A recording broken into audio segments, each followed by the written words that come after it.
Okay, so I said I would do a video of a little bit of driving around with the 330e. So here it is. So I'm just going to set off now. It's obviously just like a normal car. You know, you have the key in the car. You don't actually need to put it into anything. It's a wireless key, so the key's in the car. We just push the start, and that fires everything up. And as you can tell, the engine hasn't started. It just goes straight to an all-electric mode.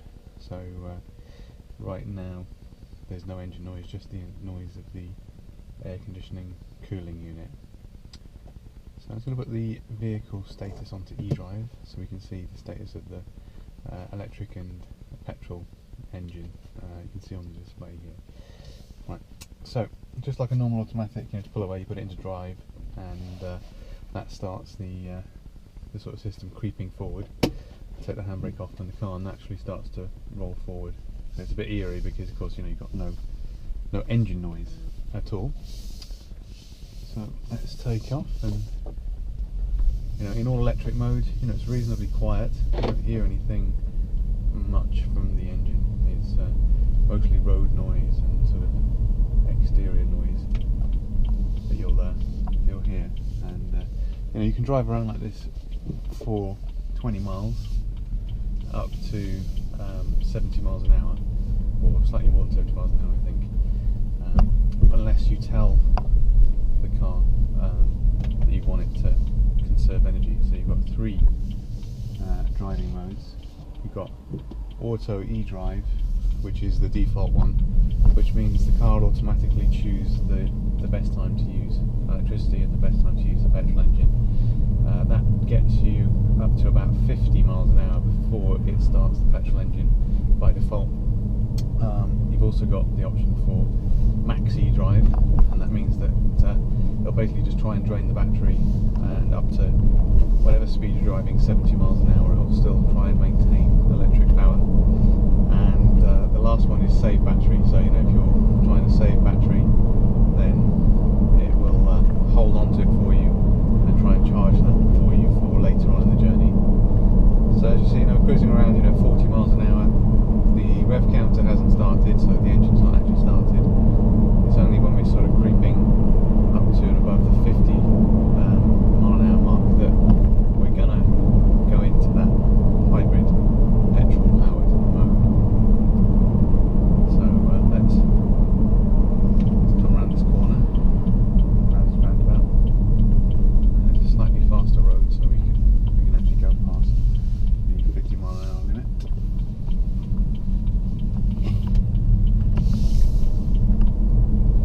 So still in all electric mode. You can feel the car moving through the gears in electric mode as well. It's a bit eerie, you know. It is actually using the same gearbox. Okay. And now as we hit the 50, yeah, the car's now started the petrol motor, and we're cruising on petrol power.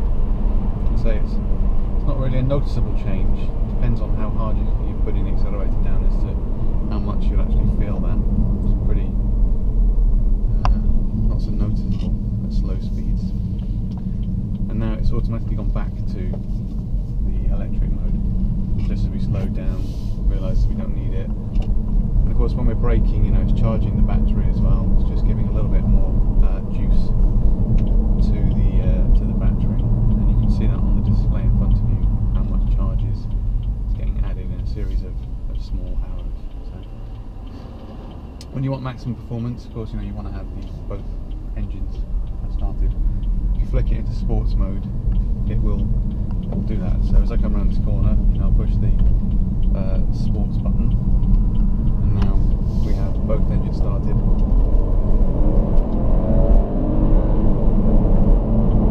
You get quite a bit more power.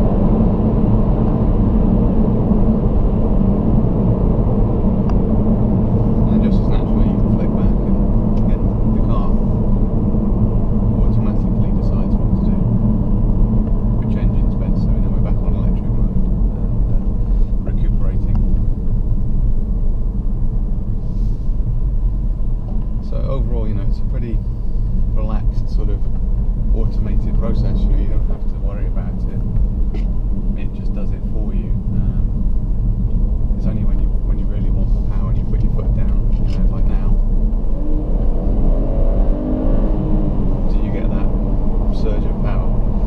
driving around in all electric mode, you generally don't feel it. You don't feel that it's slow. You don't feel it's lacking power because you've got a lot of torque coming through from the electric engine. It doesn't quite give you the same push as when you've got the electric and the petrol going, but it's certainly enough. Enough for around town and enough for day-to-day driving. You feel like you don't need the petrol engine all the time.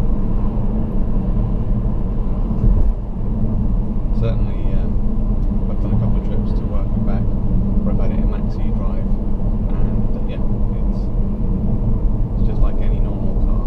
It's not obviously a sports car at that time, but perfectly acceptable.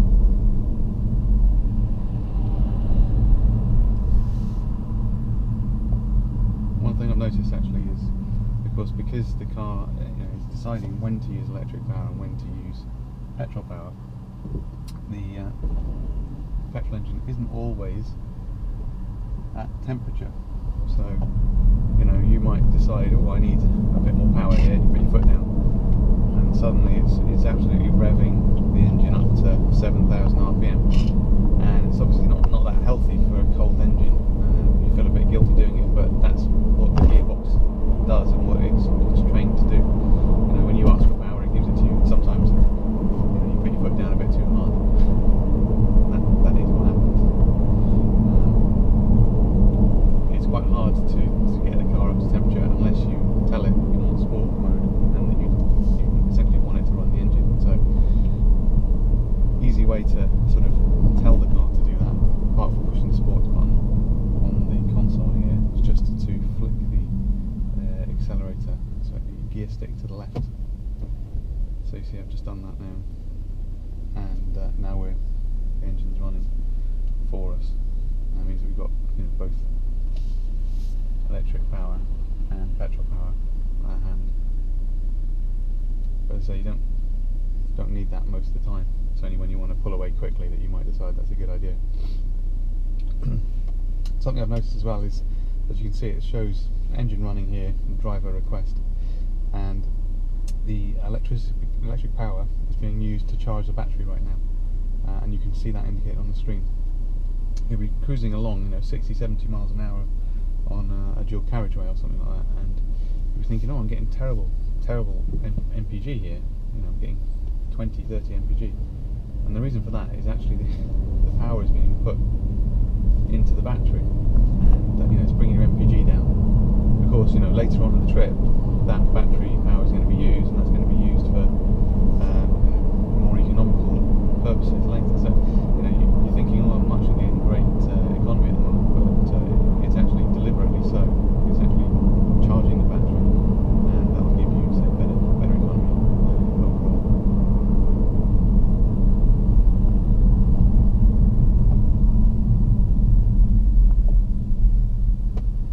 Pop it back into normal mode, and again, the engine turns off, everything goes back to silent, and yeah, all electric mode. So overall, I'm getting about 40 miles to the gallon, thereabouts, on average from my trips. At the moment, I'm not doing too many long trips; they're pretty short, so I'm getting about 50% battery, 50% electricity, and that seems to be the overall figure that the car's given me. I have had some trips that come up and say, well, you've got 130 miles to gallon, but those are really generally short trips where the battery is being used a lot of the time. So overall, yeah, very impressed with it. The performance is very good. The economy is okay. It's not quite as good as I'd like it to be, but I think in the future it will improve as the engine beds in, as I had some more long trips. There's about 1,800 miles on this car at the moment, so not a huge number. And at the end of the day, it is a 2-litre turbo petrol car with the best part of, or combined output of about 252 horsepower.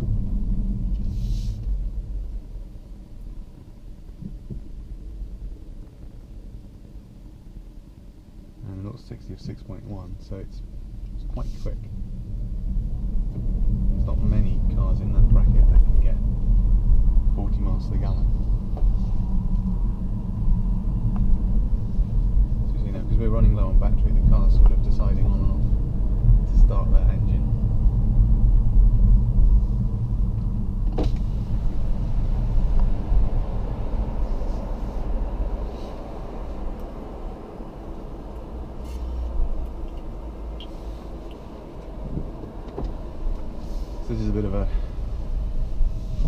a dangerous situation, but this is one of the odd things about having an electric car, is it's quite quiet. So, you know, pedestrians and other road users who would rely on hearing you coming with your diesel wouldn't necessarily do so. So quite often the car actually isn't using the combustion engine.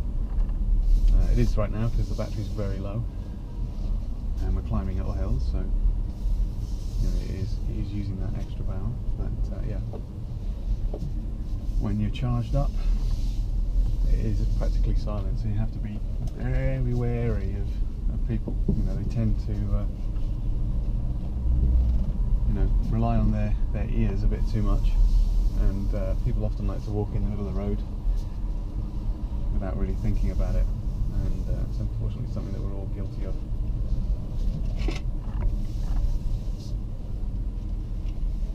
And it is something that electric car manufacturers have had to think about, you know, adding a little bit extra or a little bit of additional noise.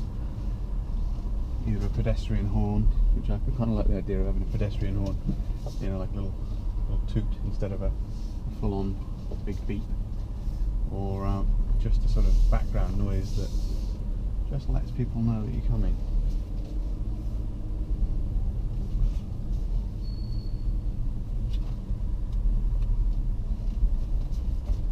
So it just makes things a little bit simpler and a little less dangerous.